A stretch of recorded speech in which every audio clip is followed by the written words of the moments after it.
श्रावक अगर सामायिक भी कर रहा हो तो मुनिराज आहार करने को भी श्रावक से असंख्यात नहीं आती है, क्योंकि असंख्यात साथ नहीं श्रावक अगर फांसी हो इतना लाभ मुनिराज के व्रतों में प्रति ध्यान करते हैं, इतना लाभ है अनंत जन्मों के कर्म कर जाते हैं। जैसे चिंगारी पूरे जंगल को जला देती है, कैसे होता है तो मन को कहाँ लगाना है, देखिए नंबर 7 हम पेज नंबर 7 है। मन से भूख को धर्म में सदा लगाना ज्ञान, पाप दंड से दूर पाते संतान। उस व्यक्ति को मालूम पड़ गया, उसको मालूम पड़ गया कि भूख को हमें सीढ़ियों पर चढ़ाना होता है। ऐसे हमको मालूम पड़ गया कि मेरे मन को कोई ना कोई काम करना, इतने बड़े मंदिर बनाए, लाते जी बनाए, कमेटी वालों ने सारे साफ रखे हैं, सारी व्यवस्था बनाई है, अपन दिन भर कर्म नहीं कर सकते। संतान आदि करने से हम पापों से बच के और पुण्य संपादन करने में करते हैं। और देखिए मन को एकाग्र करने के लिए हम देखते हैं कि जब कहीं आप बैठे हो, मान लीजिए आप किसी भी इमारत में बैठे हो, किसी भी एक बिल्डिंग में बैठे हो, बहुत जोर से हवा चल रही है तो आपको बाधा हो रही है, हवा से बहुत बाधा हो रही है, झोंके आ रहे हैं, ठंडे ठंडी हवा की झोंके आ रहे हैं या गर्म धूप आ रही है, तो आप क्या करते हो? तो आप करते हो कि खिड़कियों को बंद कर दो। जैसे ही हमारी आत्मा में बाहर से विषय पवन का जोर, हमारी आत्मा में पंचेंद्रिय की विषय रूपी आशाएं या भावनाएं आती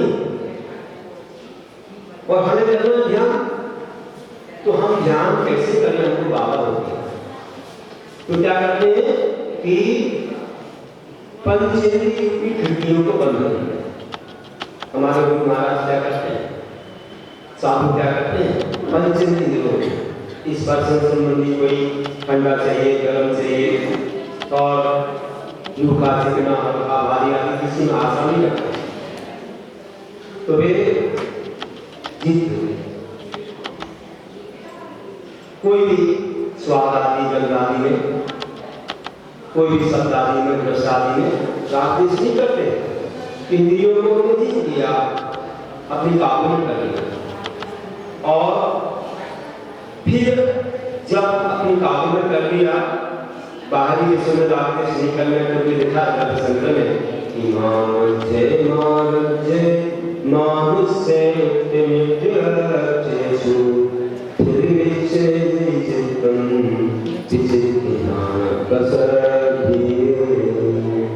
फिर आत्मा अगर तुम निश्चित ध्यान की विशुद्धि चाहती है, उत्कृष्ट ध्यान को करना चाहती है, तो मां मुझे मोह मार से आप मत कर, मां तुझसे बेसी मत कर, इसमें अच्छे से पदार्थ से अच्छी बुरे पदार्थों में तू लाभ देश मोह मत कर। जब पांचों इंद्रिय के विषयों को अपन छोड़ दिया, महाराजों ने तो हमेशा को प्राप्ति छोड़ दिया और ध्यान में तो सभी को भी भूल जाते हैं।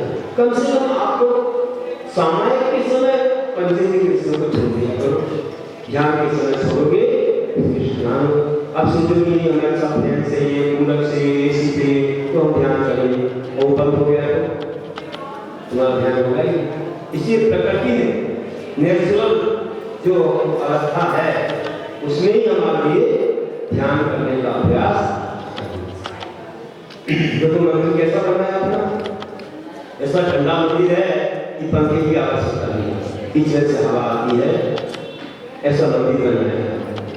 फिर भी अगर लोग ऐसी गर्म गर्म कपड़े पहन के आ जाते बहुत ज्यादा भीड़ भाड़ हो जाती है, तो ऐसा लगता है और आजकल की सीमेंट की बिल्डिंग तो विचित्र ही है, उनमें तो ज़्यादा ठंडा और ज़्यादा गर्म है। आप पकौड़ा जी के मंदिर आदि पकौड़ा जी के मंदिर तो सोने से बनाए गए, वो देखो गर्म में ठंडे रहते, गर्मी में ठंडे रहते, ठंडी में गर्म रहते। हम लोग 4 मास करते थे तो बात सन 85 की है, 85-86 में तो पकौड़ा जी में रहते थे, 86 में 88 बैठे थे मंदिर में, 14 गाँव मंदिर में प्रोग्राम था। कई बार जमीन पर बैठ जाते, देखो चूने से बनाया हुआ है, बिल्कुल ठंडा, ऐसा नहीं कि बहुत ठंडा, ना ठंडा और ना गर्म, मतलब कि ऐसा नहीं लगता था कि शरीर को आ रहा है, ऐसी मंदिर है। इतनी खिड़कियां बनी है कि आपको कोई समझ नहीं। तो ऐसा स्थान आपके मंदिरों में जाते हैं, लोग पंखा चालू करने से खिड़कियां बंद रहती, खिड़की बनाई क्या के लिए? हम लोग आते हैं सुबह 2-3 किलोमीटर जाकर के आते हैं और ऊपर पहुंचते हैं, नीचे एकदम बेबाक पसीना आता रहता है, तो ऊपर जाते हैं ऊपर से बढ़िया खिड़कियां दरवाजे को खोल कर रोकना पड़ता है। ये काय को बनाए आप? हम लोगों को पसीना पसीना होता है, ये काय को बनाए? ये खोल दोगे तो आवाज, तो क्या है लोगों ने सब एयर टाइट को आप एसी को करते हो कि बाहर की हवा नहीं चाहिए, हमें शुद्ध हवा एसी ज्यादा एसी में बैठने से भी स्वास्थ्य खराब होता है, तो शरीर का पसीना नहीं निकलता। आपने देखा होगा, मैंने कहता मना किया, जब आहार होता है ना तो आहार में जब पानी देते हैं ना साल एकदम पसीना अंदर में पसीना आता है, और आपने हवा करी तो ठंडा ठंडा लगता है, उस पसीने को रोकने से व्याधि आएगी, घबराहट होगी, तो पसीना निकल जाने से शरीर की गर्मी निकल जाती है और घबराहट नहीं। तो हम लोग मना करेंगे हवा मत करो, पसीना आ जाएगा आप रोज देंगे बाद में, उससे क्या होगा, शरीर का विकार निकल जाता है। और ये लोग पसीना निकलने नहीं देते, दिन भर एसी, दिन भर कूलर, अब वो पसीना अंदर रहेगा, उनको रोग व्याधि फैलेगा। इसलिए थोड़ा पसीना भी निकालने का क्या पसीना बाहर जाते वो नली में चलते रहते हैं, ये से लोग कमजोरी आते शरीर में। तो इस प्रकार से जो है थोड़ा प्रकृति में जीना, अपना शरीर अपना मेंटेनेंस करता है, लेकिन हाँ खूब ज़्यादा पसीना भी आता है लोगों को, तो थोड़ा तो लगता है ऐसा कुछ कि भाई ज़्यादा बाहर हो रही है, अब आपने भूख में बैठे तो आता है, प्यास में भी हमारा जीवन सही गला सूख जाता है, जो सही है। लेकिन उस समय मना करते हैं कि कम से कम ऐसा कोई समय रहता है जिस समय की शरीर का विकास नहीं होता है, तो उस समय ध्यान रखना चाहिए। तो भौतिक साधनों में आज कई बाधाएं भी, अधिक ठंडा खाते हैं तो भी बाधा होती है, प्रासुक करके बचते हैं, जो बात होती है और शरीर के बाहर नहीं। वो कहा यहाँ कि कैसे हम लोग अपनी इंद्रियों की खिड़कियों को बंद करें तो क्या लाभ होता है, तो कहते हैं अब खिड़कियों से सदा विसर पवन का जो, अगर बंद हो खिड़कियां मेरी सुखी हो। ऐसा आनंद आता है, बाधा जो देरी थी उससे अपन दूर हो गए, विसर की खिड़कियों को बंद किया तो अब अपनी विश्व की भोग हो जाती है, ध्यान रखता है और अपूर्व आनंद आता है। ऐसी बात देखिए कि कछुआ रहता है, कछुए की चाक है, मुंह रहता है, पानी में रहता है, पीठ के बल कठोर होती है, लेकिन जब वह कछुआ देखता है कि कोई बाधक वस्तु हमारे पास आ रही है, तुरंत अपने चारों पैर मुंह को अंदर करता है, उसकी रक्षा हो जाती है। पीठ तो पकी है ही, कोई बात नहीं। और पानी में रहता है, पानी में लगती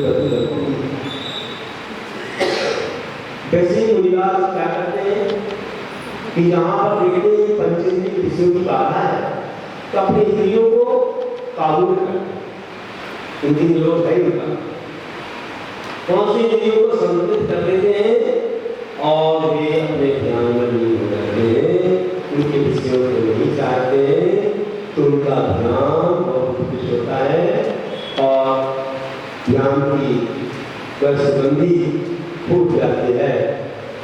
इतरवन पे अंदरी करी कछुआ पीठ दिखाए, बाधक से ध्यानी बचे संयम सुख में आए।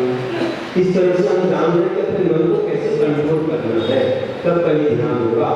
यहाँ वहाँ पे काम करते रहेंगे, पंचेंद्रिय के विषयों पर ध्यान देते रहेंगे तो ध्यान नहीं होगा। केवल काया से ध्यान हो गया है, मन से ध्यान नहीं हो सकेगा।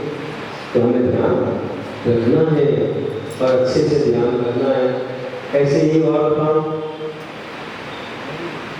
कि आप पानी में देखते हो, अगर पानी शांत रहता है तो क्या होता है, उसमें अपना मुख दिखने लग जाता है, अपना मुख दिखता है उसमें, बिल्कुल कल्पना नहीं सुना। और मान लीजिए कि जो हवा चल रही हो तो पानी में तरंगे उठती है और तरंगों में अपना मुख सही सही नहीं दिखता है, उल्टा सीधा दिखता है, ऐसा नहीं पाओगे आप। तो हमें क्या करना चाहिए, हवा आ रही है तो चारों ओर से हवा नहीं आने की व्यवस्था बनाओ, कुछ ऐसी सामग्री रख देंगे